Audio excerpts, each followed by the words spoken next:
Hi, in this video I will review a TV from Samsung 2018 QLED-line model QE55Q8DN.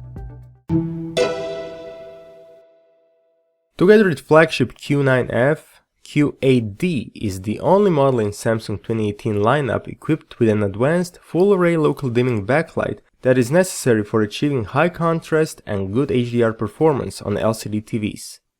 Q8D is available in 55, 65 and 75-inch screen sizes. Although we are already in 2019, let me quickly summarize Samsung 2018 TV lineup. It consists of 5 different series. From low-end to high-end we have HD Ready, Full HD, UHD, Premium UHD and QLED series. All screens are based on VA LCD technology, which gives good contrast but narrow viewing angles. Screen sizes span from 32 up to 82 inches, but this may vary from region to region. QLED line contains the best performing TVs Samsung released in 2018. They all have quantum dot technology that guarantees pure and vibrant colors necessary for HDR content. Due to higher peak luminance than OLED competition, LCD TVs with quantum dots can produce a higher volume of colors, meaning that colors will remain more vibrant even in the brightest scenes. So let me start with the design.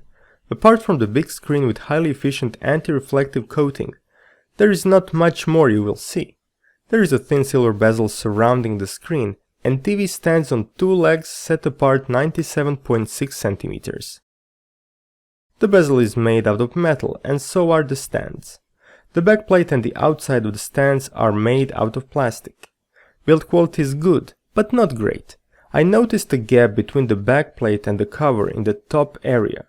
For a brand new unit, this really isn't very reassuring, especially when we remember quality issues with KS series in 2016.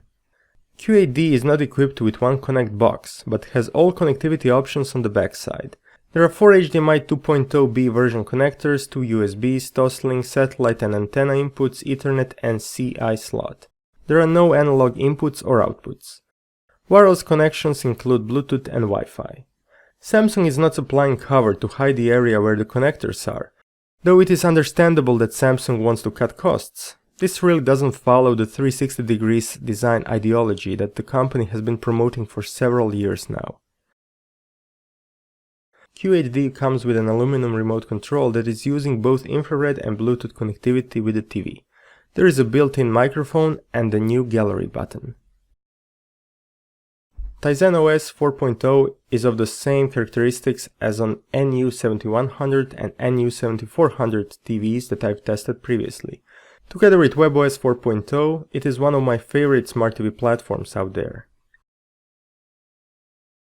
In the picture quality department, I would say that Q8D performs as expected considering its specifications. This means that there are areas which are good or even great, and then there are areas which are limited by the LCD technology itself. In short, the main advantages are high peak luminance, good motion resolution, wide color gamut, color accuracy in default movie mode, good picture processing, and excellent anti-reflective screen coating.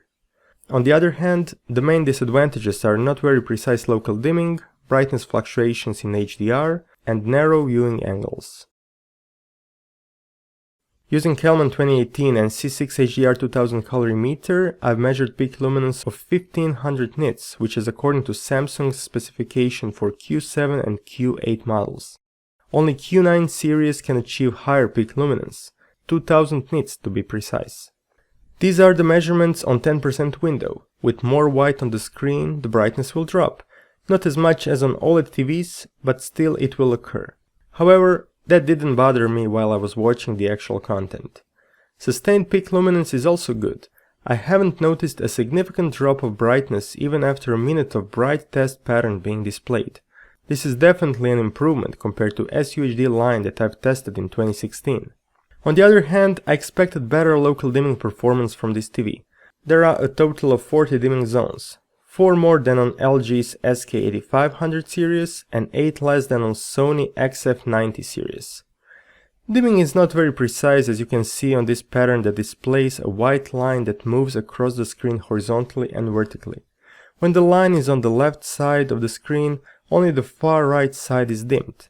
The rest of the screen has LEDs turned on, even though there is no content in that area. Because of that, most of the time you are actually seeing the native contrast of the VA panel itself, almost without any benefit of full array local dimming. So the result is not really better than what you would get on an edge-lit LCD TV with local dimming, such as Q7F or Q8F models. When TV is displaying HDR content, the situation is even worse, because the overall brightness of the scene will fluctuate if a bright object appears on the screen. There are many good examples of that, especially if you like to watch your content with subtitles. Every time a subtitle appears, the overall screen will lighten up, which can be distracting. If you reduce local dimming option from high to standard or low, the overall screen will get too dim, which is really not an option for HDR. So despite higher peak luminance of LCD TVs, I prefer watching HDR content on OLED TVs which are not as bright, but the highlight details are perfectly precise and the scene does not change its luminance level in such a drastic way. Motion handling is good. QED has native 120Hz screen with options to reduce blur, judder, and to add black frame insertion. Picture processing is at the same level as that of NU7100 or NU7400 models that I've tested before. TV detected all types of interlace signals and displayed them without stuttering or moire effect. Upscaling of standard definition content is also good, without any distracting artifacts such as flickering or aliased edges. Even though Samsung promoted improved viewing angles on their QLED-line, in reality the result is on the same level as before. Therefore, the best contrast and colors are possible only if you see directly in front of the screen or under a small angle.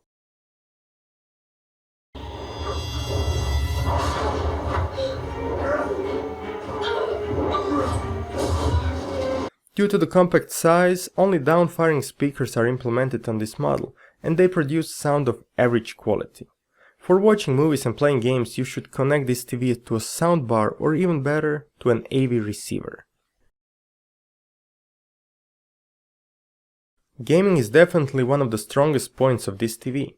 Input lag is low, there is no risk of burn-in, TV can switch automatically to game mode thanks to auto low latency mode, and for the first time there is FreeSync support implemented for tear-free gaming. In addition, Samsung has added motion adjustment options to game mode, so that you can finally enjoy quick response and higher motion resolution.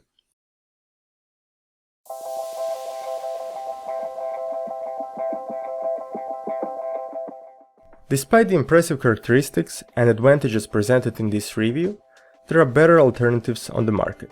You can save a lot of money if you choose Q8F or Q7F models, which will give you very similar performance for a lower price. Even better alternative are OLED TVs if you are into movies and HDR, and you can get them for the same or even lower price. As I see, the number one OLED alternative is LG's 55-inch C8, which has excelled in my test. There is also the B8 series from LG, the Philips 55 OLED 803 if you want OLED plus Android TV plus Ambilight combination, or the Sony 55 AF8 model with the OLED screen acting as a speaker. If you are planning to use the TV for plenty of gaming and PC applications without worrying about the burn-in effect, then there are excellent LED LCD models with a 65-inch screen in the same price category, like LG SK8500, Sony XF90 or Samsung Q6F. Thank you for watching this review. Tell me what you think about this TV and which would you pick, and support me by subscribing to this channel.